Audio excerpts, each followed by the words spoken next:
Hey, good morning, guys. This video is going out to all my friends as well as I'm posting it here. Um, Bob Saget, like we say in the Coast Guard, went over the bar. 65 years old, and I'm only 10 years from that. And a lot of my friends are 10 years from that, and I have even probably more friends who are a little bit older than I am. And it's time to take a good look at how you want to live the rest of your life. Do you want to suffer through it like my dad did? Sadly, if I remember the dates right, around 58, he was diagnosed with prostate cancer. And the wisdom of the day is, cut it out, do this, do that. And for the next 58, 68, we'll say 15 years, it was just trips to the hospital, pain in the ass. I decided I wasn't going to do it. There's not even any reason to get a test. Who knew? The tests have a failure rate, so you may not have even had the thing. Not a smoker, and my body's regenerated. And in a year, I'll take a complete line of blood work, which is what I'm actually going to talk about right now with you guys. And then I'll kind of find out where I'm at. If you are kind of thick in the midsection, I mean, your arms are pretty good, your legs look pretty thin, but you have that quote-unquote apple shape, or you lay on your back and you relax. I'm going to stand up because I'm going to show. I've showed you on other videos, but I'm going to go sideways so you can see it. You should have this. Okay? Those are my ribs. I can actually pull my guts up under my ribs.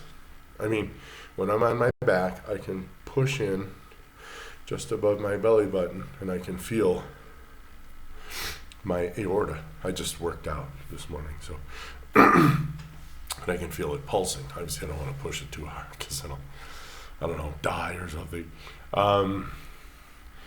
But you gotta check that blood work. This morning I kind of walked to the end of the street, did 25 jumping jacks, did 16 push-ups, just to get everybody rolling in the morning. It's kind of sort of why I might be a little breathing today, but life is good. So what are you looking for in blood work? Well, grab a set of blood work that you have right now. If you had the A1C, just look at it, it'll say A1C. That's a 3-month tally of your blood sugars. If they didn't give you that, then they will give you your glucose, your fasted glucose. I can guess my fasted glucose is somewhere between 70 and 90. I don't exactly know. And that means fasting without even drinking coffee, because that will raise blood sugar very slightly with cortisol, depending on your health. But if it's 90 or above, that may be normal, but it's not healthy or optimal, okay? So sugars 100 and more, you're in trouble. You've been in trouble probably for a very long time. If you had the chance to get a HOMA-IR, which is your insulin resistance score, that's a super good test to take. But let's go back to the blood work real quick. I'm interested in your triglyceride number, which they will give you happily, and your HDL number, that's in your cholesterol, okay? So again, triglycerides and your HDL, let me say that again, I think the computer blipped. Triglycerides and HDL, okay? Optimum and healthy is a 1-to-1 ratio. So whatever your triglycerides say, divide your, okay, so you have the T, the triglycerides, and my hand makes a nice H here, right? So divide your H into your triglycerides. If that number is greater than 2, you are in severe trouble, critical trouble, and you need to get that taken care of. Medicines probably could do it, but it won't fix the underlying problem. If you're 1.5 to 1, then you're in great shape. There are some folks out there in the Syndrome X world, in the metabolism world, who say above 1.5, you are in a danger zone. Okay, so 1 to 1.5 is awesome. 1.5 to 2, you need to look at it. Above 2, you need to do something now. Okay, what can I recommend? I'll recommend what I did to myself. It's only hard for the first week, literally just for the first week. Okay, you need to cut out sugar, all of it. Read labels. Matter of fact, if you're even buying things with labels on them, stop doing that. I want you to start eating green leafy vegetables and all the meats, and learn which, and cheese and eggs, and learn which other things that do come in packages that you can eat with some relative happiness. So all sugar. And if you want to do this over 3 weeks, do this over 3 weeks. Get rid of sugar the first week. You're going to have cravings. Sorry. That's why I like doing things cold turkey. Second thing you're going to do is you're going to get rid of all refined everythings. And unfortunately, that includes everything you love.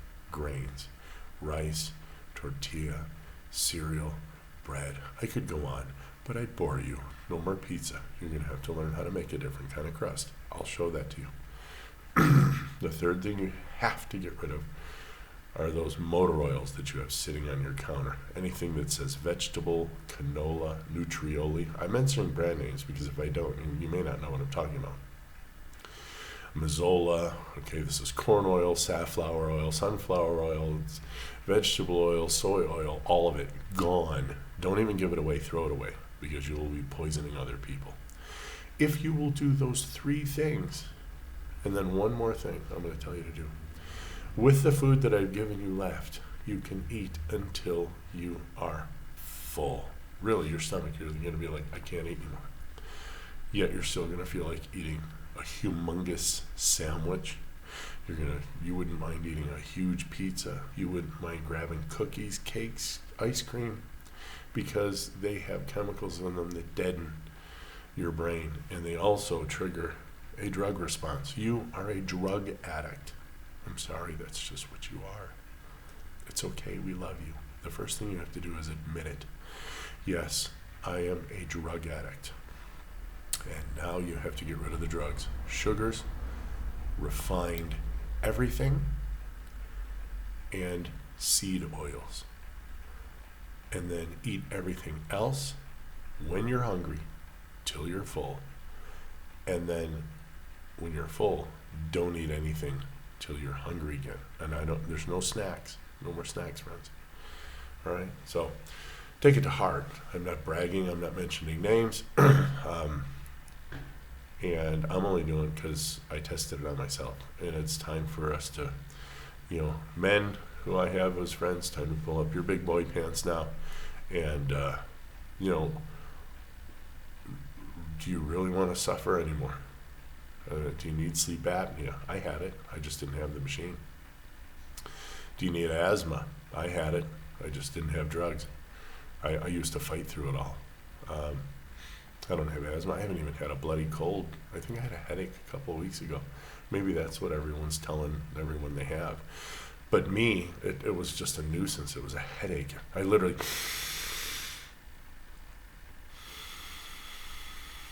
I have no congestion. I have no gurgling. I haven't had that in 2 years, man. Since I caught this thing in November 2019.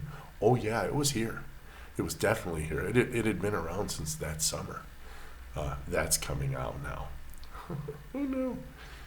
So I never had a problem with this because I had it before I knew I could die from it. I just thought it was a really bad cold. And it did give me asthma-like symptoms. I'd never felt that before. And that's kind of what spurred me on to my change.